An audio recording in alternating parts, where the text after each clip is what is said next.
SN वाला formula है ना।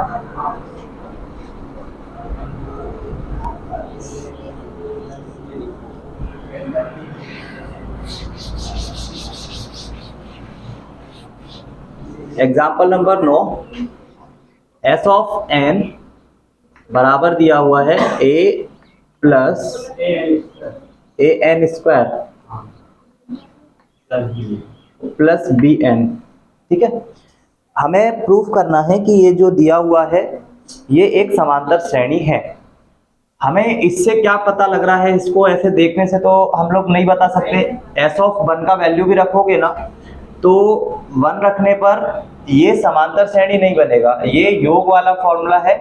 1 2 3 रखने पर हम लोग को जब तक यहाँ टी ऑफ एन नहीं मिलेगा, है ना, क्योंकि हमारे पास जो समांतर श्रेणी बनती है वो टी ऑफ एन वाले फॉर्मूले से बनती है, जिसमें a minus n minus 1 into d होता है। तो अगर ये समांतर श्रेणी का कोई पद है तो इसके एक पहले वाला भी पद हुआ होगा जो कि एस ऑफ एन माइनस 1 है, जो कि क्या होगा ए ऑफ एन माइनस 1 का whole square B of N minus 1। इन दोनों को अगर हम माइनस करें, हमेशा टर्म को टी ऑफ अगर 3 है तो उसमें से माइनस करते हैं टी ऑफ 2 को, है ना, उसके एक आगे वाले टर्म में से पीछे वाला टर्म। तो ये हमारे पास किसका वैल्यू निकल के आता है, डी का। बस उसको यहाँ पे टी ऑफ एन मानना है। टी ऑफ एन जो होगा वो इसका जो लास्ट टर्म है जो कि एस एन है, उसमें से हमें माइनस करना पड़ेगा किसको, एस ऑफ एन माइनस 1 वाले को, एक पीछे वाले टर्म को, है ना, आगे वाले टर्म में से हमेशा उसके पीछे वाला टर्म। तो एस ऑफ एन सबसे उसके सबसे लास्ट वाला और एक उसके पहले वाला, दोनों का वैल्यू रख दोगे, a n square plus b n, और बाकी की सारी चीजें माइनस के साथ लिखोगे। इसका होल स्क्वायर ओपन करोगे तो ए एन स्क्वायर आएगा, प्लस का ए आएगा बट वो माइनस हो जाएगा, माइनस का 2n a आएगा वो प्लस का 2n a बन जाएगा, बाकी bn आएगा और माइनस का b आएगा। इन दोनों में भी क्या चेंज होगा कि सारे के सारे जो है वो नेगेटिव हो जाएंगे, ये नेगेटिव हो जाएगा और ये पॉजिटिव हो जाएगा, कुछ कैंसिल हो रहा है तो ये हो रहा है और bn और ये भी हो रहा है। ठीक, तो हमें जो मिल रहा है वो मिल रहा है माइनस का a, है ना, a को कॉमन ले सकते हैं तो हमें मिलेगा a को कॉमन लेने पर ये यहाँ पे 1 बचेगा, तो 2n जो पॉजिटिव है उसको इधर लिख ले रहा है और इसको इधर, और प्लस का कौन, b। ये हमें मिल गया किसका, t ऑफ n का वैल्यू। ये t ऑफ n का जो वैल्यू है, अब इसमें तुम एक बार 1 रख लो, 2 रख लो, 3 रख लो। t ऑफ 1 रखोगे तो तुम्हें मिलेगा 2 गुणा 1 मतलब 1, तो मिलेगा a प्लस बी। t बराबर 2 रखोगे तो तुम्हें मिलेगा 4 में से 1 जाएगा 3 प्लस b। t ऑफ 3 निकालोगे तो वो मिलेगा 6 माइनस 1 5a प्लस b, और 4 वाला टर्म निकालोगे तो वो मिलेगा 8 में से 7 और b। तो हर एक टर्म में देखो यहाँ पे a से 3a बन रहा है, मतलब 2a ऐड कर रहे हैं, 3 से 5 बन रहा है, इसका मतलब यहाँ भी 2a ऐड कर रहे हैं। b को कोई छेड़छाड़ नहीं कर रहे हैं, मतलब b जैसा का है वैसा का वैसा है। हर एक टर्म में a प्लस बी अगर लिखा है पहला टर्म तो दूसरे टर्म में 3a प्लस बी हो रहा है, इसका मतलब आप सिर्फ इसमें 2a ऐड कर रहे हो। फिर इसके आगे वाले में आप इसको 5a प्लस बी लिख रहे हो, तो इसमें भी सिर्फ आप 2a ऐड कर रहे हो। और उसके बाद वाला आएगा 7a प्लस बी, उसमें भी क्या ऐड किया हमने, 2a। तो इस सीरीज में हर एक टर्म में जो डिफरेंस है वो कॉमन है, कितना है, 2a, है ना, इसलिए ये सीरीज जो है वो कैसी बन जाएगी, समांतर श्रेणी। हालांकि प्रूफ करना था तो वो कंफर्म है कि होता ही है ना, करो जल्दी से। ठीक है, अगर देखो ये जो है जब योग वाली सीरीज में हम लोग चलते हैं तो यहाँ पे इसको नाम डी देते हैं, क्योंकि यहाँ से डी निकल के भी आता है, क्योंकि टर्म में से टर्म को माइनस कर रहे होते हैं ना। यहाँ पे हम लोगों ने ना योग को माइनस करा है, और योग को माइनस करा है ना, तो इसलिए इसको टी ऑफ एन प्रदर्शित किया है। इनकेस एक एग्जाम्पल लेते हैं, हो गया ना ये वाला सभी का एग्जाम्पल। एक छोटा सा क्या लेते हैं कि यहाँ पे 1 प्लस 2 प्लस 3 ये 3 टर्म है ना। और 3 टर्म में अगर बोला जाए तो अभी तुमको फिलहाल एग्जाम्पल के तौर पे समझा रहा हूँ कि लास्ट वाला जो टर्म है वो टी ऑफ 3 कहलाएगा। ऐसे ही कोई सीरीज होगी जिसमें सबसे लास्ट वाला टर्म क्या कहलाएगा, टी ऑफ एन कहलाएगा। तो अगर हमें ये सीरीज एक योग के रूप में दी हुई है, मतलब एस ऑफ एन का वैल्यू जो कि कितना होगा, 2 और 1 3 और 3 6 है ना, उसमें से S of N minus one का मतलब है एक पहले वाला नंबर, मतलब ये दोनों है ना, इनका योग कितना आएगा। अगर इसको इसमें से माइनस कर दें तो क्या लास्ट वाला टर्म नहीं मिलेगा क्या, T of 3। S of N में से माइनस कर दें S of N minus 1, it mean 6 minus 3 is equal to, ये जो 3 मिलता है वो एक्चुअल में क्या होता है, वो लास्ट वाला टर्म नहीं होता है ना। तो यहाँ पे ये जो एस एन है ना, ये ऐसा एक कोई सीरीज है जिसका सबसे लास्ट टर्म है, और ये जो एस ऑफ एन माइनस 1 है ना, ये जस्ट उसके एक पहले वाला टर्म है ना। यहाँ से अगर हम आगे चले तो ये n तक का पूरा योग जो है वो ये दिया हुआ है, ठीक है। और n माइनस 1 जो हमने निकाला वो जस्ट इसके एक पहले वाला टर्म निकाला है। तो अगर इस पूरे योग में से उसके एक पहले तक का योग घटा दोगे तो जो आंसर आता है वो क्या आता है, टी ऑफ एन बा टर्म। इसलिए हमने इसको क्या लिख रखा है, आया समझ में, ठीक है। ये छोटा सा एग्जाम्पल है, उसके तौर पे देख सकते हो कि टी ऑफ 3 ही आता है वो, है ना। तो योग की सीरीज में हमेशा हम इसको टी एन लिखेंगे, और टर्म की सीरीज में अगर हम इसको डी के बराबर लिखेंगे। हो गया, चलो। तो एक्सरसाइज इसके बाद वाला है ना 2F2, उसका सबसे पहला क्वेश्चन, किसी समांतर श्रेणी का पांचवा पद 11 है। तो पांचवा पद ये फॉर्मूला है कोई भी पद लिखने के लिए, तो इसके लिए अगर पांचवा पद लिखोगे तो वो आएगा a प्लस 4d, ठीक है। और इसका वैल्यू दिया हुआ है कितना, 11। इसके बाद बोला है नौवा पद 7 है, इसका मतलब है a प्लस 6d बराबर कितना दिया इन्होंने, 7। इसको बोलते हैं टी ऑफ 7वां पद। अब तुम्हें ये चीज तो दिख रही है ना कि a प्लस 4d और a प्लस 6d बराबर कितना दिया हुआ है, 11 और 7। तो क्या विलोपन विधि से a और d के वैल्यू निकाल सकते हो। अब इसमें कोई भी टर्म तुम्हें निकालना हो, अगर a और d के मान मिल जाए तो कोई भी टर्म का वैल्यू आराम से निकाल सकते हो, है ना, निकाल सकते हो ना। इसमें हमसे पूछा है टी ऑफ 16वां पद, टी ऑफ 16 का मतलब हो जाएगा T of 16 is equal to a plus 15d। हमें a और d के वैल्यूज की जरूरत है, जो कि कहां से मिल जाएंगे, इन दोनों समीकरणों से, ठीक है। 10th का टॉपिक, अच्छा 11th में ही तो हो अभी, तो है ना, बिल्कुल। तो इस क्वेश्चन को करो जल्दी से, थोड़ा सा और मैं अच्छी तरह लिख देता हूँ। ये जो टी ऑफ एन का वैल्यू है, ये तो समझ में आ गया होगा। टी ऑफ एन का फॉर्मूला सभी ने पढ़ा है ना, कोई भी टर्म और कर दी ना। टी ऑफ एन का ये फॉर्मूला सभी को पता है, T of N is equal to a plus N minus 1 into D, है ना। और एस एन वाला भी सभी को पता है, अभी यूज नहीं हो रहा तो हम यूज भी नहीं करेंगे। इसमें अगर आपको टी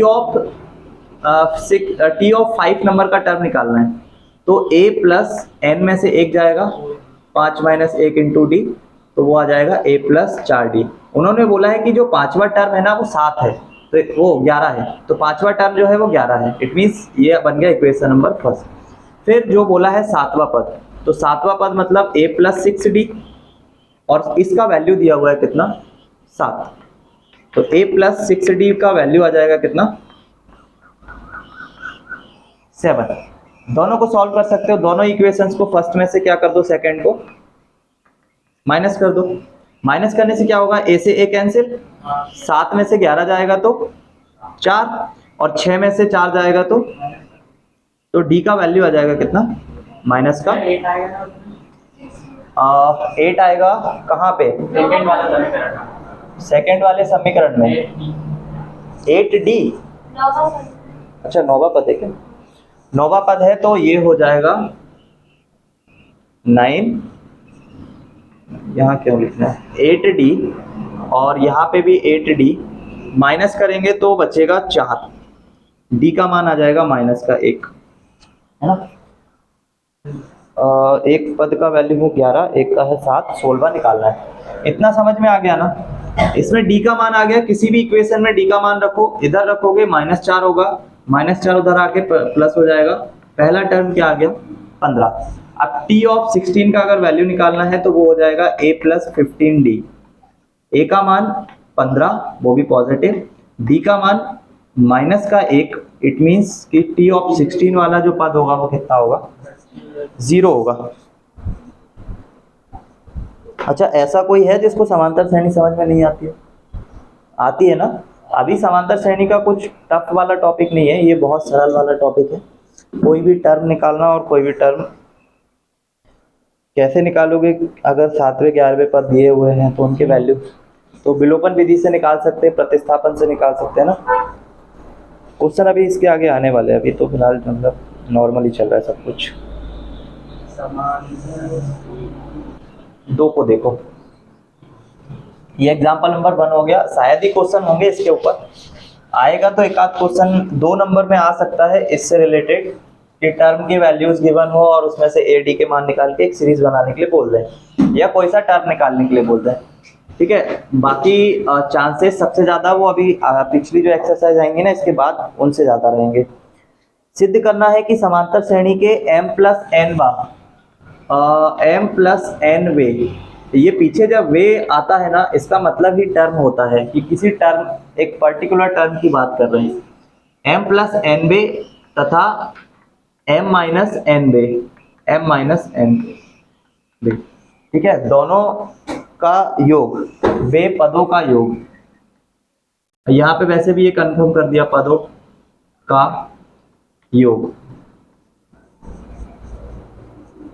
m वे पद का दोगुना है, m वे पद का दोगुना, तो हम लोगों को इसको प्रूव करना है, ठीक है। तो m + n बार टर्म लिखने के लिए हम क्या लिख सकते हैं, हमारे पास T ऑफ n का फॉर्मूला है A + n - 1 × D। इस फॉर्मूले में n को रिप्लेस करना है m + n से, तो यहाँ पे भी ये रिप्लेस हो जाएगा m + n - 1 × D। m - n के लिए लिखोगे तो वो क्या लिखोगे, A + m - n - 1 × D। इन दोनों पदों का योग T of m + n plus T of m - n is equal to, दोनों को डायरेक्ट ऐड करते हैं, A प्लस A और A मिलकर हो जाएगा 2A। ये D जब इसमें मल्टीप्लाई होगा तो m के साथ D आएगा पॉजिटिव वाला, और m के साथ D आएगा पॉजिटिव वाला, इट मीन्स कि 2mD, है ना। और n के साथ D आएगा, और यहाँ भी n के साथ D आएगा, दोनों एक दूसरे से कैंसिल हो जाएंगे। ये D नेगेटिव आएगा, ये भी D नेगेटिव आएगा, इट मीन्स माइनस का 2D। ये हमारे पास दोनों का योग आ गया। अगर हम T ऑफ m वाला टर्म लिखना चाहें तो T ऑफ m वाला टर्म हमारे लिए होगा A + m - 1 × D। इसका 2 times, it means T of 2 × T of m is equal to 2A plus D का मल्टीप्लाई करोगे तो 2mD माइनस उसके साथ क्या आ जाएगा 2 × D। यहाँ पे दिख रहा है क्या, ये 2A है, ये 2mD है, और ये माइनस का 2D है, वो वहाँ पे है या नहीं है। तो T of m + n plus T of m - n बराबर है 2 ऑफ T × m। करो नोट। एग्जाम्पल नंबर 5 के अंदर, यदि किसी समांतर श्रेणी का पीवा पद, तो समांतर श्रेणी का पीवा पद कैसे लिखेंगे, T ऑफ P, है ना। Example number 5, T of P बराबर A + n की जगह पे कौन आ जाएगा, P - 1 × D, और इसका जो वैल्यू है T ऑफ P, इसका वैल्यू दिया है कितना, Q। टी ऑफ पी व पद क्या है, क्यू है, और टी ऑफ क्यू व पद a plus Q minus one into d, ये किसके बराबर है, पी के। ठीक है, तो पी व पद क्यू और क्यू व पद पी है, तो सिद्ध करना है कि एन व पद, कि एन व पद क्या होगा, P plus Q minus N. ठीक है, कि n वा पद P plus Q minus N है। तो दोनों ही इक्वेशंस में हम लोग क्या करने वाले हैं, दोनों को माइनस कर देंगे। दोनों को माइनस करने से क्या होगा, T of P minus T of Q। तो डायरेक्टली माइनस कर रहे हैं, A से A कैंसिल हो जाएगा, P माइनस वन के साथ D आएगा, और यहाँ पे देखो तो Q के साथ D आएगा, यहाँ पे D आएगा। तो इसको कुछ ऐसे लिख ले रहे हैं कि P के साथ D आएगा, फिर Q के साथ D आएगा, और माइनस का 2D आएगा, और ये बराबर आएगा किसके, Q माइनस P। हम लोग क्या कर रहे हैं, P वाले में से Q को माइनस कर रहे हैं, तो इधर के जितने भी टर्म है उनकी तरफ माइनस का मार्क लगेगा, तो इसके आगे माइनस का मार्क लगेगा, और जो माइनस का है वो प्लस का। इट मींस ये जो D है ये पूरा क्या होने वाला है, क्योंकि यहाँ पे ये D नेगेटिव है और यहाँ पे माइनस का मार्क इसके आगे लगेगा, तो ये सारा A नेगेटिव हुआ इसलिए A से A कैंसिल हुआ। ये Q और D ये पॉजिटिव है बट कैसे आएंगे, नेगेटिव, और ये D नेगेटिव है तो कैसा बनेगा, पॉजिटिव। तो ऊपर वाला नेगेटिव है, नीचे वाला D से D कैंसिल, Q में से P को माइनस करके दिखाएंगे, तो हमारे पास बनेगा Q माइनस P। दोनों ही कंडीशन में D को अगर कॉमन लिया जाए तो यहाँ पे P माइनस क्यू बचेगा, और यहाँ पे ये जो है इसमें से माइनस कॉमन ले लोगे तो यहाँ भी P माइनस क्यू हो जाएगा। ये दोनों एक दूसरे से कैंसिल होंगे, D का मान मिल जाएगा माइनस का 1। ये D का मान माइनस का 1 जो है वो हम किसी इक्वेशन में रख लेते हैं। D का वैल्यू माइनस का 1, T ऑफ n वाला जो टर्म है उसी में रख लो। T ऑफ n अगर लिखना चाहोगे तो वो क्या होगा, T ऑफ n बराबर a plus n minus one into D. T of n वा पद जो है वो किसके इक्वल है, P plus Q minus N के, वही प्रूव करना है। तो इसको अगर P plus Q minus N के इक्वल ले लें और यहाँ पे D का मान माइनस का 1 ले लें, है ना, या समीकरण 1 में ही रख लो, समीकरण 1 में मान रख लो। समीकरण 1 में अगर D का मान रखेंगे तो हमें यहाँ से A का मान मिल जाएगा, और उस A के मान को हम यहाँ पे रख देंगे T ऑफ n वाले टर्म में, है ना, तो भी आंसर आ जाएगा। तो फर्स्ट वाली इक्वेशन में अगर D का मान -1 रखोगे तो इक्वेशन कुछ ऐसे बनेगा, ये जो P है और माइनस का उसके साथ 1 है, इसमें मल्टीप्लाई -1 और बराबर ये रहेगा Q के, और A का मान आ जाएगा, ये माइनस का P आएगा तो उधर जाके प्लस का हो जाएगा, तो Q प्लस P और -1 प्लस 1 जो कि उधर जाके माइनस का मान आ जाएगा। A का मान आ गया कितना, P प्लस Q माइनस का 1। तो T ऑफ n वाला टर्म ये है, इसमें सारे मान रख दो, P plus Q minus 1 plus n तो आएगा ही आएगा, D का मान माइनस हो जाएगा, तो n माइनस 1 इंटू माइनस का 1। इसमें जब हम लोग मल्टीप्लाई करेंगे तो n नेगेटिव बन जाएगा, ये 1 पॉजिटिव बन जाएगा, पॉजिटिव 1 वो पूरा कैंसिल हो जाएगा, P plus Q minus n ही आएगा यहाँ से, है ना। तो यही प्रूफ करना था कि nवा जो पद है वो ये होगा, nवा पद इसके। अच्छा, इस क्वेश्चन पे थोड़ा सा गौर करो कि हम लोगों को इसके पहले जो क्वेश्चन दिए जाते थे उसमें T ऑफ 6 वाला पद देते थे, उसका कुछ मान देते थे तो हम उनकी इक्वेशन बनाते थे, फिर हमें T ऑफ 8 वाला पद देते थे, उसका कुछ वैल्यू देके इक्वेशन बनाते थे। दोनों इक्वेशन को हम लोग माइनस करके सॉल्व करते थे, और हमसे जो टर्म पूछा है, मान लो इसने T ऑफ 15 वाला पद पूछा है, तो इसको निकालने के लिए पहले इन दोनों से हम लोग A और D के मान निकालते थे, जो कि हमने किया भी। T ऑफ P का मान दिया था, T ऑफ Q का मान दिया था, दोनों को माइनस किया, माइनस करने के बाद हमने D का मान निकाला, उस D के मान को इक्वेशन नंबर फर्स्ट में रखा, उससे हमने A का मान निकाला, और उस A के मान को, A और D के मान को T ऑफ n वाला जो टर्म पूछा था, T ऑफ n वाला जो टर्म पूछा था उसमें सारे मान रख दिए और प्रूफ करके दिखाया कि वो P plus Q minus n आ रहा है, ठीक है। और उन्होंने यही बोला था कि n वा पद P plus Q minus N होगा, ये सिद्ध करो। आ गया। इसके बाद एक चीज और पूछी है, तथा P प्लस क्यू वा पद शून्य है, तो उसको भी निकालते हैं। पहले इतना कर लो,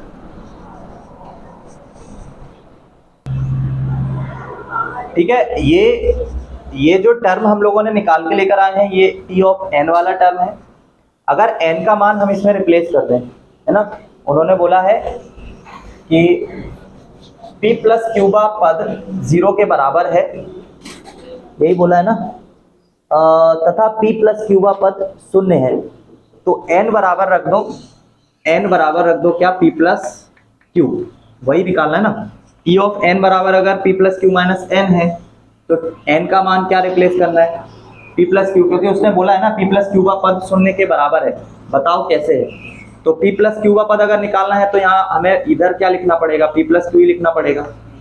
और ये n के बराबर था जब p plus Q minus n था। अभी यहाँ पे n को रिप्लेस करना है, p plus Q minus p minus Q. हमने n की जगह पे रख दिया p प्लस क्यू, माइनस का मार्क है इसलिए दोनों नेगेटिव हो गए। आंसर कितना आ गया, 0। ठीक है, जल्दी से नोट डाउन करो। और फिर एग्जाम्पल नंबर 7 देखो, और फिर अगली एक्सरसाइज। एग्जाम्पल नंबर 6 के अंदर ABC किसी समांतर श्रेणी के पीवे पद, क्यूबे, आरवे पद है। ABC एग्जाम्पल नंबर कौन सा है, 6। और कौन कौन से हैं, ABC ना, ABC क्रमशः पीवा पद, क्यूबा और आरवा पद है। तो इसके लिए तुम लोग आसानी से लिख सकते हो सारे पद निकाल के।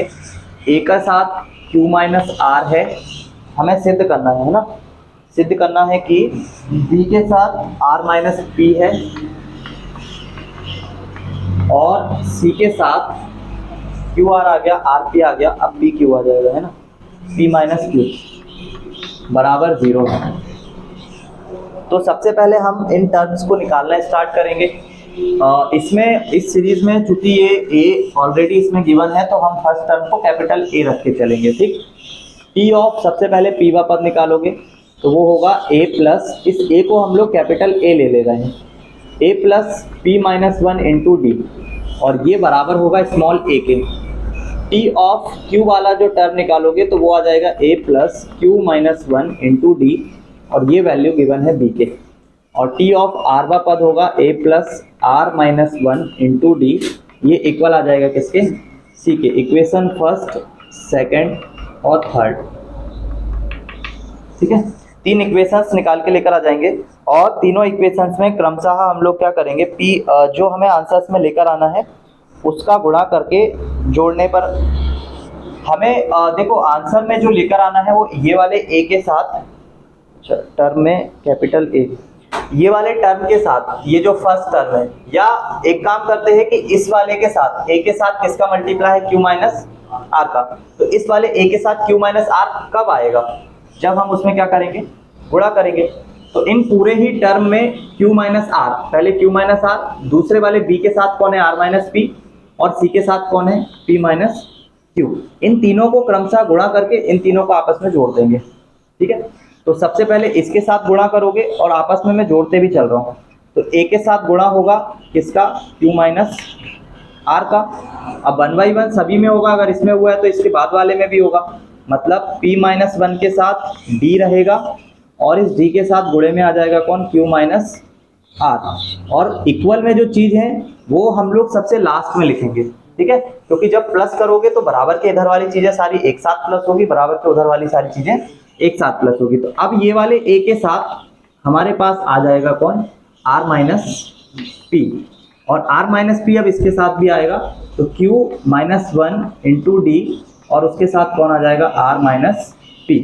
देन इसके बाद लास्ट वाला जिसमें कि a के साथ कौन आएगा, p माइनस क्यू, और यही p minus Q r minus 1 into D के साथ भी आएगा। फिर लास्ट वाले सभी को ऐड करोगे तो इक्वल का मार्क लगाओगे और a के साथ लिखोगे q माइनस आर को, b के साथ लिखोगे r माइनस पी को, और c के साथ लिखोगे किसको, p माइनस क्यू को। अब यहाँ पे ये सारे के सारे एक दूसरे से कैंसिल होंगे, देखते चलो। अपन सिर्फ एक को कैंसिल करते हैं, दूसरा a के साथ q आ रहा है ना, और कैपिटल A के साथ Q, देखो कैपिटल A के साथ Q नेगेटिव आएगा, ये कैपिटल A के साथ Q पॉजिटिव आएगा, ये कैपिटल ए के साथ क्यू नेगेटिव आएगा, कैंसिल हो गया। कैपिटल ए के साथ पी, कैपिटल ए के साथ पी नेगेटिव आएगा, कैपिटल ए के साथ पी पॉजिटिव आएगा, हो गया कैंसिल। इसके बाद ए के साथ आर आएगा नेगेटिव, तो ए के साथ आर देखो कहाँ पे है, पॉजिटिव है ना, ए के साथ देखो ये आर पॉजिटिव है और ये ए के साथ आर नेगेटिव है ना, ये सब आपस में कैंसिल होते चलेंगे। पी के साथ डी आएगा और फिर क्यू आएगा, वो भी पॉजिटिव, पी क्यू डी। तो पी क्यू डी हमें देखो कहाँ पे मिलेगा, ये है पी, ये है क्यू और ये है डी। जब इसका इसमें गुणा होगा और इसका इसमें होगा तो हमें यहाँ से नेगेटिव मिलेगा और यहाँ से कैसा मिल रहा है, पॉजिटिव। तो आपस में ही सब एक्चुअल में कैंसिल होंगे। अब आंसर जीरो लेकर आना दिख रहा है तो क्या ही अपन करेंगे, डायरेक्ट अपन क्या लिख दो, a into q minus r, b के साथ आर पी, सी के साथ पी माइनस क्यू बराबर होगा किसके, जीरो के। देखना ही नहीं है, प्रूफ करना है, मतलब कंफर्म वो होगा ही होगा, है ना। तो इतना नोट डाउन करो, बराबर जीरो करके खत्म करो।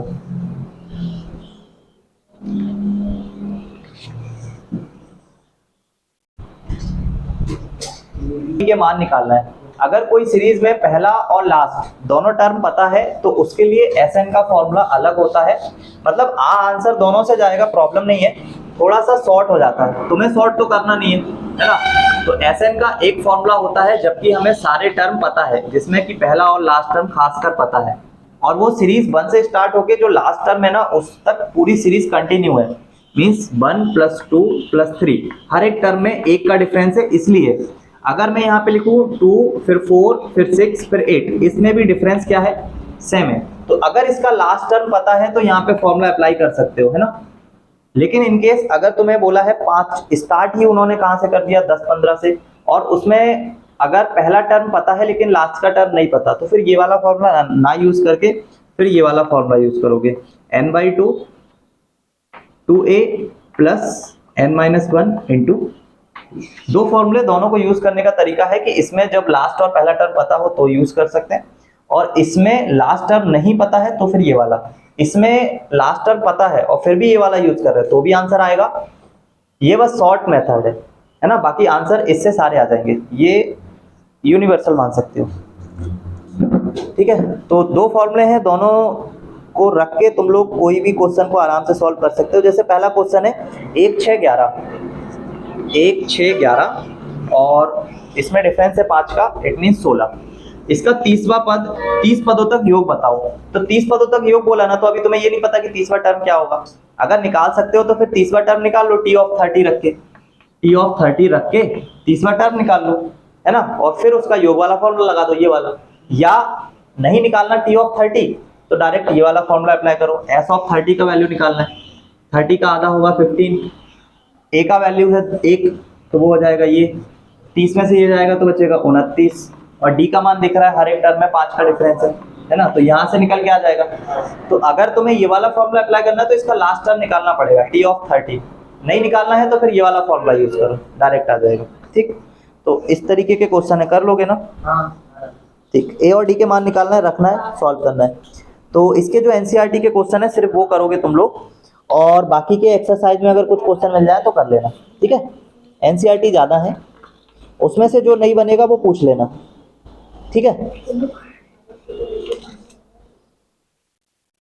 अगली क्लास में हम लोग अगले एक्सरसाइज के क्वेश्चन करेंगे, ठीक है।